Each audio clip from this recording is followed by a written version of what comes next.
Welcome. This is Radio Pras.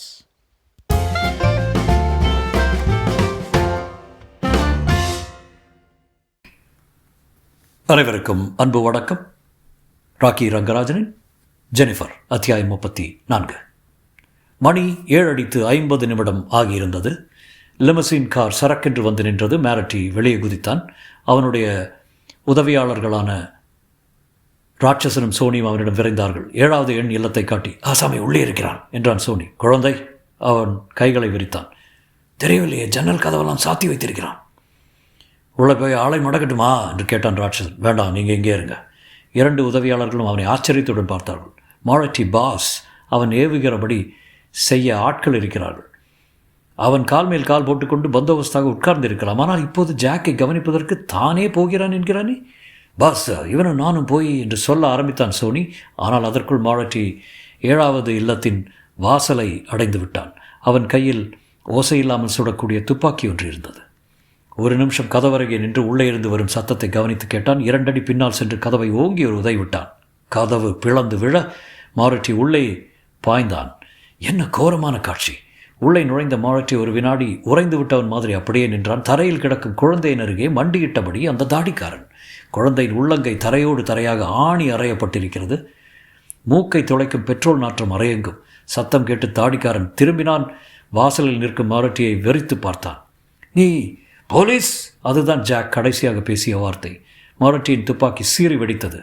முதல் தோட்டா அவனுடைய நெற்றியின் மத்தியை பிளந்தது. 2வது தோட்டா அவன் தொண்டையை கிழித்தது. 3வது தோட்டா அவன் மார்பை குதறியது. ஆனால் அதற்குள் ஜாக் எல்லா உணர்வுகளுக்கும் அப்பாற்பட்டவனாக இறந்து போய்விட்டான். வாசல் புறம் பார்த்தான் மாரட்டி.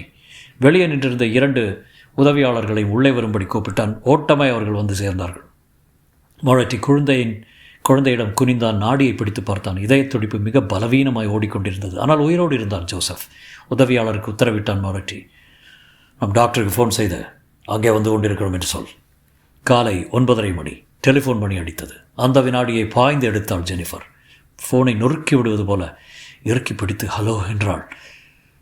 உன் பிள்ளை அழைத்து கொண்டு அங்கே வருகிறேன் என்று மாரட்டியின் குரல் கேட்டது. ஆனந்தத்தில் ஜெனிஃபருக்கு உடம்பு நடுங்கியது. கண்களிலிருந்து தாரை தாரையாக கண்ணீர் வழிந்தது. நன்றி தெய்வமே, நன்றி என்று அவள் நெஞ்சு கதறியது.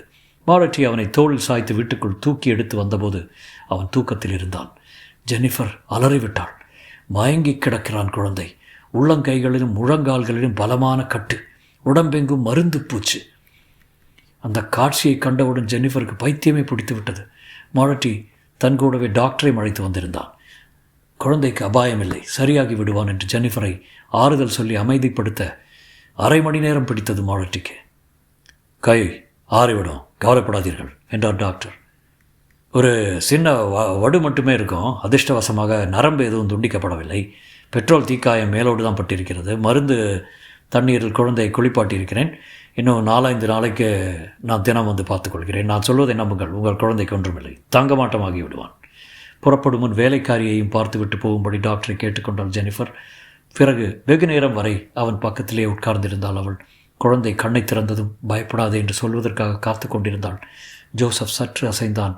கண்களை மெல்ல திறந்தான். தாயை கண்டதும், நீ வருவாய் என்று எனக்கு தெரியுமா? அந்த ஆளுக்கு அவன் கேட்ட பணத்தை கொடுத்தியா என்றான். அவன் குரல் கிணற்றுக்குள்ளிருந்து வருகிற மாதிரி கேட்டது. ஜெனிஃபர் தலையை அசைத்தாள்.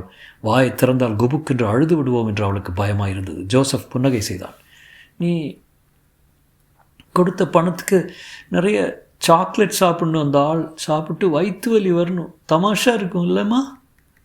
அவள் குரல் கரகரத்தது. ஆமாண்டா கண்ணா, ரொம்ப தமாஷா இருக்கும். அடுத்த வாரம் நானும் நீயும் எங்கே போகிறோம் தெரியுமா? உன்னை அழைச்சி கொண்டு. குழந்தை அதற்குள் மீண்டும் தூங்கிவிட்டான். பல மணி நேரம் கழித்து தான் ஜெனிஃபர் முன்னரைக்கு திரும்பினாள். ஆச்சரியம் ஏற்பட்டது. மாரட்டி இன்னும் அங்கேயே இருந்தான். ஏனோ தெரியவில்லை, அவளுக்கு வானரின் ஞாபகம் வந்தது. அந்த முதல் சந்திப்பு அன்றும் இதே போல்தான். அவள் குளியலறையிலிருந்து வெளிவந்தபோது வானர் காத்து கொண்டு உட்கார்ந்திருந்தான். நீங்கள் என்று சொல்வதற்குள் அவள் நாக்கு தழுதழுத்தது. என்ன சொல்வதென்றே தெரியாமல் வார்த்தைகள் தடுமாறின. உங்களுக்கு என்னால் நான் நன்றி எப்படி சொல்வதென்றே தெரியவில்லை. அவன் ஒன்றும் பேசவில்லை. அவளை நோக்கி நிமிர்ந்து பார்த்து தலையசைத்தான். அவளால் பேச முடியவில்லை. சிரமப்பட்டு அந்த கேள்வியை கேட்டாள். அவன் ஜாக்கினான? அவனால் இனிமேல் யாருக்கும் எந்த தொந்தரவும் இருக்காது. அப்பாடா, எல்லா துன்பமும் முடிந்து விட்டது. குழந்தை பத்திரமாக இருக்கிறான். இனி உலகத்தில் எதை பற்றியும் கவலைப்பட தேவையில்லை. மாரட்டியை கண்கொட்டாமல் நோக்கினாள். இவருக்கு நான் எத்தனை கடமைப்பட்டிருக்கிறேன்.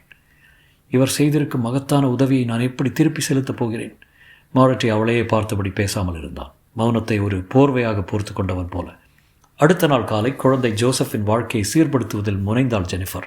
எதுவும் நடவாதது போல, எல்லாம் சரியாகிவிட்டது போல அவன் நினைக்கும்படி பண்ண முயன்றாள். முந்தின இரவின் பயங்கர அனுபவங்களை அவன் மறக்க வேண்டும் என்று எண்ணி அவனுக்கு பிடித்தமான உணவை தயாரித்து படுக்கைக்கு எடுத்து வந்து ஊட்டினாள். அந்த ஆளை நீ பார்த்துருக்கணுமா என்றான் அவன் உணவை மென்றபடி. அவன் ஒரு பைத்தியம். கட்டுப்போட்ட கைகளை உயர்த்தி காட்டினான். ஏமா, நிஜமாவே என்னை இயேசுநாதர் என்றா அவன் நினைத்திருப்பான். ஜெனிஃபருக்கு காலோடு தலை ஒரு நடுக்கம் பரவியது. அதெல்லாம் இப்போ எதுக்கு, நீ சாப்பிடு என்றான். ஏம்மா, ஒருத்தரை கொலை செய்யணும்னு ஏன் சில பேர் நினைக்கிறாங்க? ஏதோ சொல்ல நினைத்தாள் ஜெனிஃபர். திடீரென்று மாரட்டியின் ஞாபகம் வந்தது. மாரட்டியை ஒரு கொலைகாரன் என்று தீர்மானம் செய்ய நமக்கு என்ன உரிமை? என்னென்ன பயங்கர சக்திகள் அவன் வாழ்க்கையை இப்படி மாற்றியதோ நமக்கென்ன தெரியும் என்று தனக்குள் சமாதானம் சொல்லிக்கொண்டாள். நாளைக்கு நான் ஸ்கூலுக்கு போகணுமாம்மா என்று ஜோசப் கேட்டான். வேண்டாம் கண்ணா, நானும் உன்னோட வீட்டிலே இருக்க போகிறேன். இந்த வாரம் பூராவும் நாம் கேம்ஸ் விளையாடிக்கிட்டே இருப்போம் என்று அவள் சொல்லிக் கொண்டிருந்த போது டெலிஃபோன் மணி அடித்தது. ஜோசப் எப்படி இருக்கான் என்று கேட்டான் மாரட்டி. ஓ, நன்றாய் ஆகிவிட்டான், தேங்க்யூ என்றாள். நீ? சங்கடத்தினால் அவளுக்கு தொண்டை அடைத்துக்கொண்டு, ஓ, நானும் நன்றாய்த்தான் இருக்கிறேன்.